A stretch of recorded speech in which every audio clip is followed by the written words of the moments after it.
Всем доброй ночи. Итак, я сегодня говорила вам, что у нашего канала новый этап развития. И мы с вами продолжаем изучать особые методы работы в магии. Эти ритуалы, эти ролики, эти информативные, скажем так, лекции, они больше относятся к магии избранных. Почему я так называю? Потому что это тот момент, когда мастера отдают определенные тайные секреты своей работы только избранным. То есть только тем, кого они избрали, кого считают достойным этих работ. Дорогие друзья, вы все знаете, что существует определенная традиция черных икон. Я говорила вам, что черные работы, черные заговоры, черные молитвы, они имеют древнюю историю, но обновили их, возобновили, добавили и воссоздали определенные, скажем так, новые течения магии недавно, в 90-е годы и так далее. Под названием веретничество и прочее. Как течение обновленное, это новое. Но за основу берется более древние знания, которые, может быть, эти люди владеют, может, слышали, может, собирали, скажем так, из более таких, знаете, древних источников этнологии. Есть русское чернокнижье, такое понятие, правда, он создан в XIX веке. Но в любом случае, оттуда взятые, обновленные, добавленные свое. Но это все работает. Это все работает у тех мастеров, которые сильны. Однако в древние времена существовали такие понятия, как черные иконы. Те черные иконы, которые сейчас пишут, это новое течение. Это новое течение икон, тоже основано на более древних знаниях, но, например, Иродиада с младенцем Иродом, образ беса Абары, Сатаниэля и так далее, это все, в принципе, новые течения. Но еще раз говорю, корень более древний. Перед вами одна из таких икон, извиняюсь. Хотел сказать, один из таких работ. На самом деле та икона черная, которая у меня есть, я это никому не показываю. Но вот вторая икона, вот эта, она создана мной и заряжена для того, чтобы я приблизительно показывала мастерам, что и как нужно делать. Для этого я, скажем так, воссоздала, перенесла все эти символы на новую. Это называется чернение иконы или, значит, видоизменение иконы с символами темных сил, печатями и прочее, теми, которые должны быть. Я сейчас вникать не буду. После читается 13 раз оживление этой иконы, а потом используется. В данный момент перед вами икона именно бесовой матери. Так называется эта икона, которая сделана мной. Ту икону, которую я получила от человека, который практически жил в лесах, занимался черными делами, знал очень много премудростей. Не скажу, что совсем своим знанием со мной поделился, но вот икона, она отдана от него мне. Обвита серебром, драгоценными камнями и так далее. Боюсь, что я показать не смогу, и не буду, и нельзя. Точно так же переделанная икона, старинная икона, переделанная под черную работу, и она очень действенна, очень сильна. Для чего это нужно? Если вы хотите работать в разных направлениях, если вы хотите подчинить разные силы себе, вы должны с этими эгрегорами взаимодействовать. То есть вы должны закрепить связь с темными силами, вы должны закрепить связь с более низменными духами, то есть бесами. Это демоны нижнего пантеона. Это демоны, предназначенные для более таких низменных страстей, то есть вызов страха, отправление заклятия, да, это крадники, все, что касаемо, то есть обратной стороны христианского эгрегора, плюс более элементы языческого времени, вот Чернобога и прочее, прочее. То есть это все воедино соединенное, идет черная стезя, черная дорога колдовства. Есть люди, которые обожают работать именно в этом направлении, но в этом случае за ними стоит определенная темная сила, которая помогает, которая берет жертву с них. Это может быть и здоровье, это может быть и деньги, это может быть, они договариваются откупаться по-разному, но в основном с ними как бы договариваются и от них откупаются материальными благами. Поэтому обходятся без жертв, собственно говоря. Они взаимодействуют, у них взаимовыгодный союз. И для того, чтобы все время поддерживать себя, скажем так, в тонусе, да, и все время иметь связь с темной стороной бытия, для этого передавались мастерами черные иконы.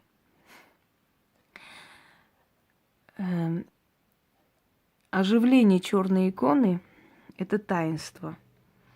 И в чем функция этих икон? Лично я заказала более профессионально сделать именно как бы изобразить всеми знаками, которые мне нужны. Я заказала у Яны, вы знаете, что она отличная художница. И я хочу один из ее работ как бы для себя вот сделать именно черный иконостас, именно ее работами. Хотя у меня есть более такие старинные мои, лично мои. Вы можете делать и сами, собственно говоря. Правда, это будет менее профессионально и, может быть, менее красиво, но человек может вполне и сам сделать. Практик имеется в виду. Для чего это нужно? Для начала объясню вам, чтобы вы поняли, в чем смысл всего этого. Это некая бесова мать, это некая сила, которая концентрируется в этой иконе. И когда вам нужно на свою сторону повернуть определенную черную силу, скажем так, да, этих низменных духов, вы, зажигая свечу их матери, то есть той, которая ими повелевает, просите у нее то, что хотите, чтобы исполнилось для вас лично, ну, касаемо, чтобы вы приказали этим темным силам. Вы усиливаете свою связь с низменными духами, то есть вы их подчиняете своей воле. А значит, если на вас что-то наведут, до вас и не дойдет. Чем чаще вы обращаетесь к этой черной иконе, чем больше вы ее почитаете, чем более в почете и дольше она у вас находится, тем, скажем так, тем сильна ваша власть над теми низменными духами, которые вокруг вас находятся, и с которыми вы имеете дело, работаете в том числе. Такая черная икона подойдет любому человеку, практику, имею в виду, любому практику, который занимается магией, какой бы стороной ни занимался. Если даже не практикует черную сторону, в любом случае, любому практику нужна защита от темной стороны, чтобы она больше помогала, чем вредила в его делах. Да? Кроме того, любому практику нужно усиливать свою связь даже с низменными демонами, потому что они имеют место быть, они часть Вселенной, и мы с ними взаимодействуем, хочешь не хочешь, работаем в любом случае. Более такие скажем, знаете, как связано с человеческими страстями, вызов похоти, вызов страсти, вызов ужаса, кошмаров и так далее. Все это взаимодействие с этими сущностями более такого нижнего астрала, сущности демонического характера, но которые, функции которых входит вот то, что я перечислила. Итак, икона Бесова Матерь делается мастером. Если вы желаете, то можно сделать, скажем, более профессионально. Если у вас есть другое желание, вы можете это сделать, приобретая именно просто икону. И сделать, переделать под черную икону. Я вам здесь показать это не могу и не считаю нужным, потому что такие вещи нельзя на показ выставлять. Такие вещи нужно дать только избранным людям. Людям, которые вот самые, так скажем так, в близком кругу находятся и кому вы доверяете. Значит, покупается определенная икона, переделывается, и все эти знаки и прочее я, естественно, покажу. Но при желании можно точно так же профессионально заказать такую икону у человека творческого, кто захочет, кому вы доверяете такую работу, и потом оживить его.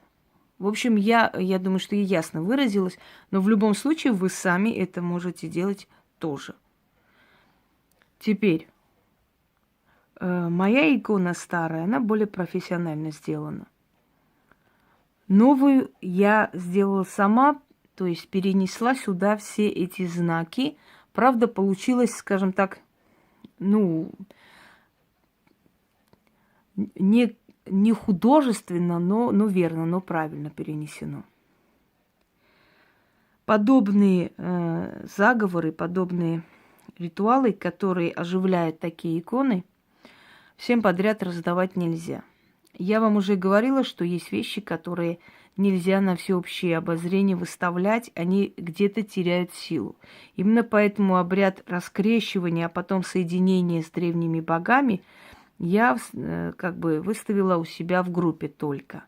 И туда принимаю не всех подряд. Там очень выборочно мы принимаем, поэтому там не столь много людей, чтобы просто не было лишней ерунды какой-нибудь, чтобы группа была именно как должна быть. Этот заговор, этот ритуал оживления я подарю только тем, которые изначально были со мной. Если помните, 13-е врата – это свободное общение практиков по всему миру, который до сих пор сохраняется. Неважно, кто остался, кто ушел, это не имеет никакого значения, но вот это общение с людьми, практикующими, у меня до сих пор есть, и осталось, и сохраняется, и очень много и спрашивают, и я помогаю, и объясняю, и дарю. Так вот этим людям я подарю этот ритуал. Этот ритуал не появится ни в одной из моих книг. Этот ритуал будет только у них. Если этот ритуал вероломно где-нибудь появится, то любой человек, который возьмет это, сделает, во благо себе не получит. Без моего благословения и без моего разрешения. Потому что это очень древняя вещь, которую я взяла за основу и создала свое. То есть там соединено и древнее, и мое. Две части этой работы. И если кто-либо без моего ведома возьмет и сделает, ничем хорошим на его голову это не обернется. Это раз. Я подарю только тем, которые достойны этого подарка. Все остальные только могут приобрести у меня. На моих условиях. Я даром им не отдам. Потому что я считаю, что человек, который практикует, должен иметь достаток и должен иметь рвение приобретать то, что ему поможет еще больше усилиться как практик. Я так считаю, и это мое убеждение, что те, которые кричат, что они практики, они должны жить в достатке. Потому что практикующий человек, потому что человек востребованный, не может бедно жить. Он и не архибогатый, но и не бедный. Поэтому если мне нужно что-то приобрести, я трачу определенную финансовую часть, да, своей работы и приобретаю. Если им нужно это приобрести, им придется это сделать в том числе. Если нет, я им дарить не буду. Значит, они еще не готовы к этому. Здесь дело не в финансах, поверьте мне совершенно не финансовая сторона интересна, но просто так такую сильную вещь всем подряд я не подарю. Тем более, что этот заговор, этот ритуал больше нигде не появится. Ни в одной книге он не будет напечатан. Он будет только подарен, либо отдан на моих условиях тем практикам, которым я считаю нужным. Если кому-то кажется, что он может приобрести у меня эту работу, даже если он не практик или, как говорят, да, любой каприз за ваши деньги, такого не будет. Я сама буду решать, кому отдавать или кому отдавать взамен на что-либо, даже в этом случае. Именно поэтому эта стезя магии называется магия избранных. То есть люди, которые избраны для того, чтобы я им доверила эти древние вещи, эти древние знания и прочее, прочее. В чем помощь практику черная икона? Когда вы оживите ее и потом будете просить у нее разные вещи, и вы за короткое время увидите, как это будет получаться, вы сами поймете, в чем польза от такой работы. Решать индивидуально каждому человеку, который связывает свою жизнь с магией. Если вы связываете свою жизнь с магией, вы должны быть фанаты этой работы, этого дела. По-другому невозможно достичь какого-то определенного успеха. Итак, дорогие друзья, время от времени я буду объяснять определенную стезю магии и говорить вам, каким образом это используется, для чего и так далее. Но не все я буду дарить именно на своем канале. Есть много вещей, которые я отдам только лично в руки, и то в руки доверенному человеку, не каждому подряд. Уже время показало и доказало, что те, которые платят, ценят больше, чем те, которые получают даром. Но в любом случае, тем, которые мои, я отдам даром. Потому что за них я не накажусь. А все остальные, я уже сказала свои условия. Итак, я отдам ритуал, я покажу, каким образом это создать и оживить. Если будут желающие, сделают профессионально такую икону. Если будут желающие, сделают сами, преобразив купленную икону. Это все зависит от желания людей, от желания тех, кто этим будет пользоваться. Такая черная икона, она имеет колоссальную силу. И чем дольше вы им пользуетесь, тем сильнее она становится. Такую работу, то есть такой ритуал вы не найдете нигде. Вы не найдете ни на сайтах, нигде. Вы можете поискать где угодно. Может быть, будут какие-то варианты, хотя я не встречала. Но то, что я вам дам, вы нигде никогда не найдете. И от вас не должно выйти это.